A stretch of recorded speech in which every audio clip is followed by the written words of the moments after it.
बिस्मिल्लाहिर्रहमानिर्रहीम, अस्सलाम वालेकुम, welcome back to my channel. तो आज मैं आप सब के लिए जो एक रेसिपी लेके आई वो है करेले गोश्त की। हर घर में बनता है, मज़े की डिश है, अच्छा लगता है, लेकिन हर एक का बनाने का जो है स्टाइल अलग अलग है।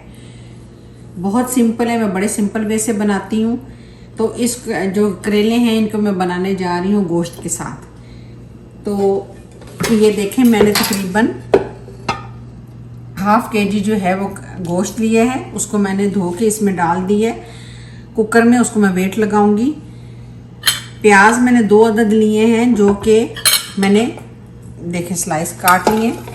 2 अदद प्याज काट लिए।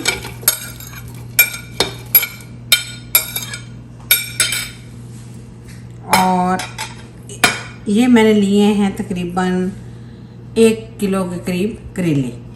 टमाटर आपको नज़र आ रहे हैं, 2 अदद टमाटर हैं और 3 अदद मैंने हरी मिर्चें ली हैं। वैसे मैं आपको बाद में जो है भरे हुए करेले भी बताऊंगी कि वो कैसे बनाए जाते हैं। वो कीमा से भरें या आप चिकन के कीमे से भरें, वो भी बड़े मज़े के लगते हैं। लेकिन आज मैं किसी की फरमाइश पे ये बना रही हूँ। 2 टेबल स्पून जो है मैंने अदरक लहसुन का पेस्ट डाल दिया है। 1 टेबल स्पून जो है मैंने लाल कुटी हुई मिर्चें डाली हैं। ½ टेबल स्पून मैंने इसमें हल्दी पाउडर डाला है और 1 टेबल स्पून इसमें मैं सूखा धनिया पाउडर डाल रही हूँ। ये देखें, ये चला गया। नमक अभी मैंने नहीं डाला क्योंकि हम जब करेले छीलेंगे और उनको मैं धोने के लिए जो प्रोसीजर करूँगी उसमें नमक जाएगा, इसलिए नमक अभी मैंने नहीं डाला। और 2 अदद इसमें टमाटर चले जाएंगे।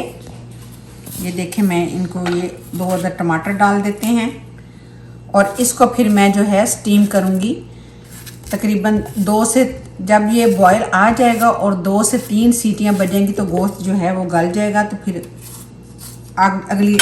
आगे रेसिपी की तरफ बढ़ेंगे हम। ये डिपेंड करता है कि गोश्त कैसा है, कभी जल्दी गल जाता है और कभी देर से भी गलता है। तो अपने हिसाब से आप इसको गला लीजिएगा। हर घर में हर रूटीन में ये बनता रहता है। तो चलें, अब इसको मैं वेट लगाती हूँ और उसके बाद इसको बिस्मिल्लाह करते हैं। इसको मैंने अब इस पे चढ़ा दिया और इसके गलने का इंतज़ार करते हैं। अच्छा, ये देखिए, ये करेले हैं। अब करेलों को क्या करूँगी कि मैं छीलूँगी। मैं आपको बता देती हूँ, सिंपल है, सब हर घर में होता है। कुछ लोग ये देखें, हल्का हल्का, इसको ज़्यादा नहीं अच्छे से वो करना, बस इसको ऐसे मोटा मोटा सा छील देना, क्योंकि सारी अफादियत जो होती है वो इसके छिलके में होती है। ये शुगर के पेशेंट्स के लिए भी बहुत अच्छा होता है। ये देखें, मैं आपको इस तरह एक करके बता देती हूँ और इसी तरह फिर मैं सारा जो है रेडी कर लूँगी। ये देखें, ऐसे कर लिया, ज़्यादा नहीं छीला। देखें, इसके ऊपर आपको अभी भी नज़र आ रहा होगा। तो उसके बाद इसको मैं इस तरीके से काटने के बाद इसके अंदर से जो इसके सीड हैं वो रिमूव कर देंगे हम, ऐसे इस तरीके से। ये देखें, और अब इसी तरह मैं जो बाकी के करेले भी हैं उनको भी रेडी कर लूँगी। अच्छा, ये देखें, करेले मैंने जो हैं वो काट लिए इस तरीके से। ये देखें, तकरीबन इस तरह मैंने इनको छीलने के बाद इस तरीके से इनके मैंने पीसेस कर लिए। तो अब इसके ऊपर मैं डालूँगी थोड़ा सा नमक। नमक डालने के बाद अब मैं इसको तकरीबन 10 मिनट के लिए जो है ऐसे ही छोड़ दूँगी, ताकि ये जो थोड़े से सॉफ्ट हो जाए। तो फिर मैं आपको बताऊँगी कि आगे हमें क्या करना है। अच्छा, आपने देखा था ना कि मैंने कुकर में वेट लगा के गोश्त गलाया है। अब ये थोड़ा सा इसमें अभी कसर बाकी है, ये अच्छे से नहीं गला क्योंकि अभी मुझे इसको भूनना भी है। तो अब आप ये देखें, अब मैं इसमें जो है कुकिंग ऑयल डालने जा रही हूँ। लेकिन क्या है कि कुकिंग ऑयल ज़्यादा नहीं डलेगा, बहुत कम डलेगा, क्योंकि जब हम करेले फ्राई करके इसमें डालेंगे तो उसमें भी थोड़ा सा ऑयल बाकी होगा। इसलिए हमें बहुत कम ऑयल इस्तेमाल करना है, ताकि हमारा जो खाना है वो हेल्थ वाइज भी हमारे लिए अच्छा है। तो चलें फिर थोड़ा सा इसमें डालते हैं ऑयल। बिस्मिल्लाहिर्रहमानिर्रहीम।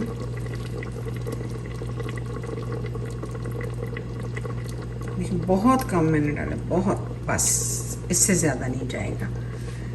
तो अब गोश्त की करते हैं भुनाई। अच्छा ये देखें, अब करेलों में मैंने नमक डाल के रख दिया था। अब ये थोड़े सॉफ्ट हो गए हैं, तो अब मैं इसको ऐसे हल्के हाथों से मसलना शुरू करूँगी। इस तरीके से हम मसलते चले जाएंगे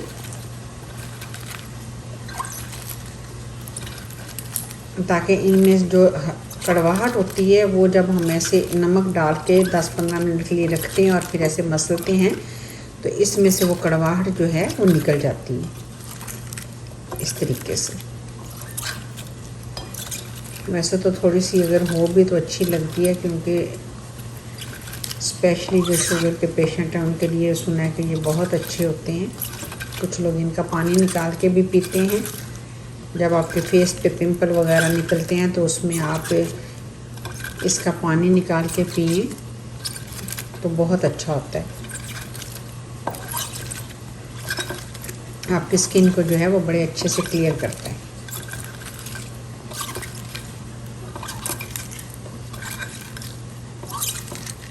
ये देखें, आपको नज़र आ रहा होगा मैंने इनको मसल के इसका पानी जो है वो निकल गया। तो अभी क्या करेंगे, इसको मैं इसमें छलनी में डालने लगी हूँ इस तरीके से डाल के। तो अब मैं इसको अच्छे से धोऊंगी ताकि इसके अंदर से जो नमक और जो ये पानी था वो सारा अच्छे से निकल जाए। तो चलें इसको धोते हैं।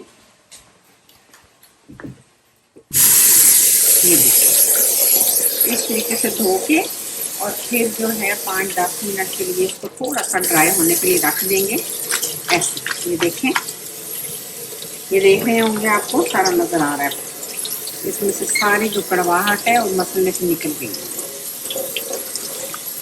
ये भी एक करेले बनाना भी एक बहुत बड़ा फन है। ये मैंने अपनी माँ से सीखा कि करेले कैसे बनाए जाते हैं।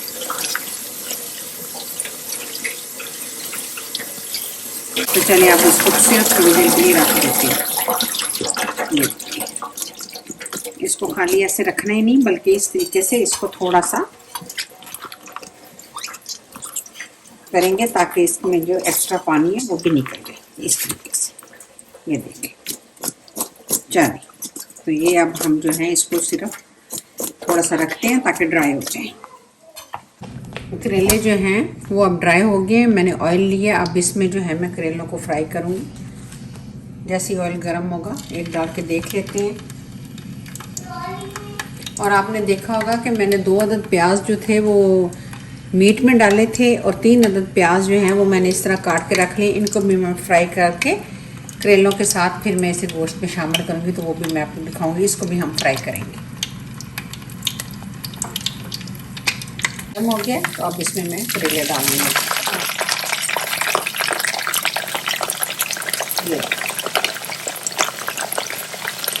ये सारे मैं इस तरह डाल दूँगी। करेले जो हैं वो फ्राई होना शुरू हो गए हैं और इस तरफ मैंने गोश्त रखा हुआ है, वो भी भून रहा है। और उसमें भी आपको देखें ऑयल बिल्कुल नज़र नहीं आ रहा होगा, बहुत कम मैंने कुकिंग ऑयल डाला है। तो गोश्त भी तकरीबन मेरा ऑलमोस्ट भून चुका है और करेले भी जो हैं मेरे फ्राई हो रहे हैं। तो जैसे ही मैं इनको फ्राई करके निकालूंगी फिर मैं आपको दिखाती हूँ कि इनका कलर लाइट गोल्डन सा होना चाहिए, ना कि बहुत जले हुए हैं। ये देखें, और जब ये मैं कर चुकी, जब मैं करेले फ्राई कर लूँगी तो फिर मैं प्याज को फ्राई करूँगी। फ्राई हो चुके हैं, अब मैं इनको जो है निकालने लगी हूँ इस तरीके से अच्छे से ड्रेन करके, ताकि जो है ऑयल इसमें कम से कम हो।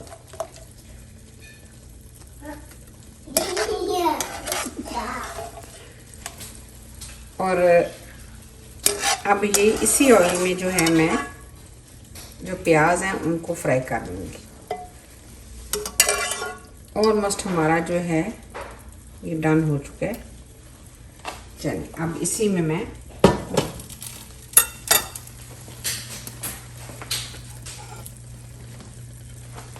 ये प्याज डाल देती हूँ इस तरीके से। इनको भी इसमें फ्राई कर देंगे।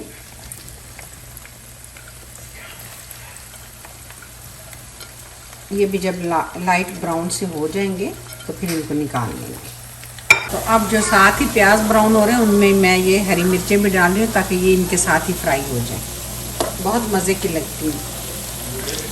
ये देखें प्याज बस थोड़े से और हो जाएंगे तो फिर मैं ये सब कुछ दम में डाल दूँगी। माशाल्लाह से प्याज और हरी मिर्चें जो है फ्राई हो चुकी हैं। फ्लेम को ऑफ कर देते हैं और ये देखें गोश्त बिल्कुल भुना हुआ है, इसमें ऑयल आपको बिल्कुल नज़र नहीं आ रहा होगा। अब क्या करना है, ये जो प्याज हैं जो मैंने फ्राई किए हैं ये इसमें डाल देंगे इस तरीके से। बिस्मिल्लाहिर्रहमानिर्रहीम।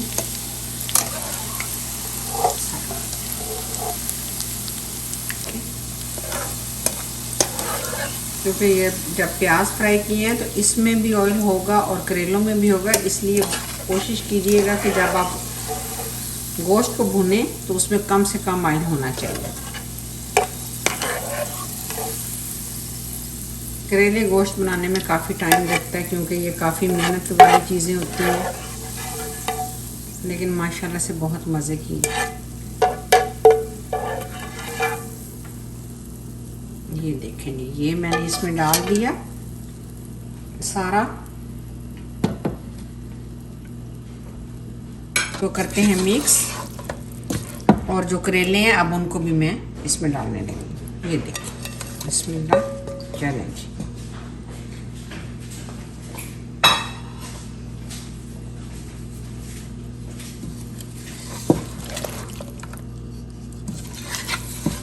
ये देखिए इसको थोड़ा सा किया मिक्स। अब जो है मैं इसको दम लगाने लगी, और इसके दम की सबसे जो ख़ास बात है, ये थोड़ा सा सब्ज़ धनिया है वो भी डाल देते हैं। और आपने देखा होगा कि नमक मैंने नहीं डाला क्योंकि नमक ऑलरेडी इसमें है। जब मैंने करेले धोने के लिए रेडी करने के लिए उनको किया था तो उसमें मैंने ऑलरेडी नमक डाल दिया था। आपको कम लगे तो आप उसमें डाल सकते हैं। फ्लेम थोड़ी सी मीडियम कर देते हैं। इसकी जो ख़ास बात है, इसमें मैंने पानी का बिल्कुल छींटा नहीं दिया। इसमें मैं 1 प्याली दूध डालने लगी हूँ। ये देखिए 1 प्याली दूध। बिस्मिल्लाहिर्रहमानिर्रहीम। ये डाल दिया दूध। इससे क्या होगा कि जो हमारे जो करेले हैं फ्राई होने के बाद अगर उनमें थोड़ी सी क्रिस्पीपन होगा तो दूध डालने से वो सॉफ्ट हो जाएंगे और इसमें कड़वाहट भी कम हो जाएगी। तो अब इसको जो हल्की फ्लेम के ऊपर मैंने रख दिया और ऊपर से मैं इसको कवर करने लगी। तो चलें अब इसको तकरीबन 5 मिनट के लिए मैं ऊपर से कवर करके मैं इसको रखने लगी हूँ, और फिर हमारे जो है गोश्त करेले जो हैं रेडी हो जाएंगे। ये देखें बिस्मिल्लाहिर्रहमानिर्रहीम। ये देखें दम हमारा हो गया माशाल्लाह से। ये देखिए, ये देख रहे हैं ना ऑयल बाहर निकल आया है, हमें और ज़्यादा डालने की ज़रूरत ही नहीं पड़ी। तो चलें जी, ये हमारे जो हैं करेले गोश्त जो है रेडी हो गया। तो अब इसको करते हैं डिश आउट। चलें जी, इसको जो है बिस्मिल्लाहिर्रहमानिर्रहीम डिश आउट करते हैं। माशाल्लाह से बड़ी अच्छी खुशबू आ रही है, बहुत मज़े के हैं। जो मैंने दूध इसमें इस्तेमाल किया उससे इसमें जो है वो कड़वाहट नहीं होगी, क्योंकि जब हम दम लगाते हैं और इसमें पानी ऐड करते हैं तो उससे हमारे करेले जो हैं कड़वे होते हैं। वैसे कुछ लोग गुड़ भी डालते हैं, लेकिन मैंने हमेशा इसी स्टाइल से बनाए हैं। देखिए माशाल्लाह से ये मेरी एक बहुत अच्छी दोस्त है, उनकी फरमाइश पे बेसिकली ये बने हैं। उन्होंने मुझे बोला था कि उन्हें ये रेसिपी चाहिए, तो इसलिए उन्होंने बोला बनाएं।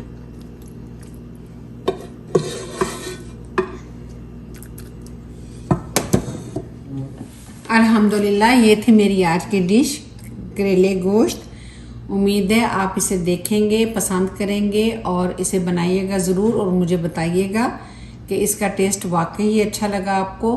तो एक और भी रिक्वेस्ट है, जब भी आप मेरा चैनल देखा करें काइंडली तो मेरी वीडियो को लाइक ज़रूर किया करें और कमेंट्स में कमेंट्स ज़रूर दिया करें कि आपको मेरी रेसिपी कैसी लगी। तो चलें जी, करेले गोश्त को एंजॉय करें तंदूर की बने हुए नान या रोटी के साथ। तो फिर मिलते हैं किसी और रेसिपी के साथ। तो तब तक के लिए अल्लाह हाफिज़, अपना बहुत ख्याल रखिएगा।